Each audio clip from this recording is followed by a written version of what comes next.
Now I would like to take the honor to welcome this wonderful person who I had the opportunity to know personally for a little bit. She is a role model for a lot of young and older generation like me, Bangladeshi woman.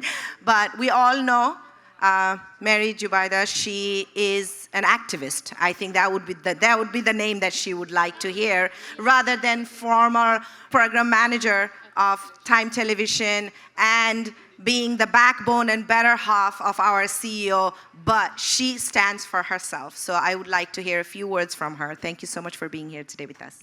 Thank you, Appa. It's an honor and privilege. Assalamu alaikum. Shubha, good evening. I am here, Mary Jubaida, yes, as a former program manager of Time Television. 9 years ago, this television was built. So I want to share a few words about how it was built.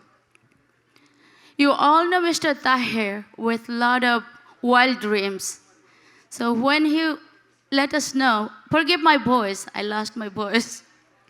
So when he wanted to open a television station, we all jumped in, not to help him, to challenge him, to ask questions, because we were doubtful. We were like confused.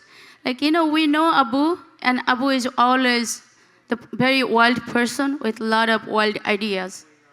So we all were like continuously discouraging him not to start a television because of a lot of challenges that he will be facing soon, especially financing. But at some point we had to surrender because his will was stronger than whatever we could present as arguments to stop him. So we joined television. So Abu founded this television with the way he convinced us, as three major reasons. Number one, to bring a platform, open a television station for the first generation immigrants who only spoke Bangla. They didn't speak English yet. Second, to help the younger generations to connect with Bengali community who did not read or write Bangla, but who understood the Bangla language when it is spoken. So having a television would offer them to listen to Bangla and understand. Third, which was the most important of all, to make sure that Time Television or his platform becomes the voice of the voiceless. People who are always ignored, who are always left out by the mainstream media, he wanted to dig deep, look deep, to bring their voices and lift them. That's exactly what brought us all together to establish this community television. Today we are here to celebrate the 9th anniversary of it, which is magical. So the last dream is very significant. And Time Television's presence in the community, you all know, you all are here to celebrate. You know this is a household name now. And you all love this station more than the people who built the station. During the pandemic, Time Television was the only medium, the main voice for the entire Bangladeshi community, not only in America, all the diasporas all over the world. People depended on Time Television, especially Bengali diaspora depended on Time Television to stay updated and know information about the pandemic, how they can get the unemployment benefit, how they could finance their time when they were under lockdown. So people completely depend on that. Mr. Tahir and his team responded very well. When many of the big organizations didn't start remote working, these television crews opened virtual station, and they continue to give the information to the community. So I request you to put your hands to Time Television current team members that they deserve. Can we give applause? Television or any media is very powerful. Now, this 9th anniversary is not only the time to celebrate, but also it offers an opportunity to reflect where we started and where we are now today. It helps to find out like where we are nearing close to that goal, vision, and mission, why we are going far away from that mission vision. Media, the way this is powerful, it also has this potential and choices to decide what it's going to do. The third goal, that is the most important thing, to become the voice of the voiceless, to bring the information, to disseminate the information of those who do not have any other means, to tell their stories, to show their pain, to share their joys. This television is supposed to be medium for them.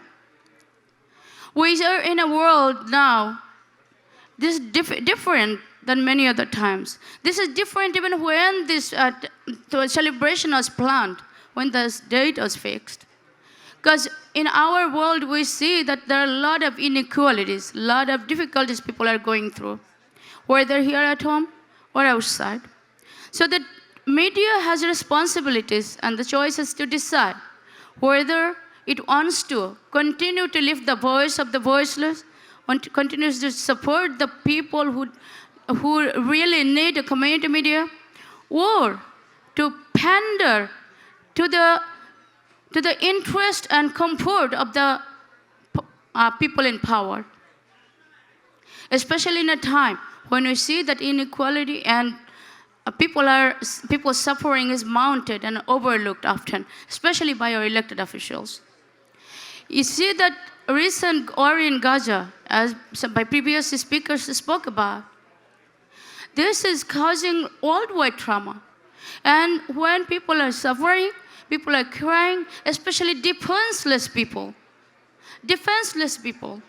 who depend for the fundamental needs upon somebody else.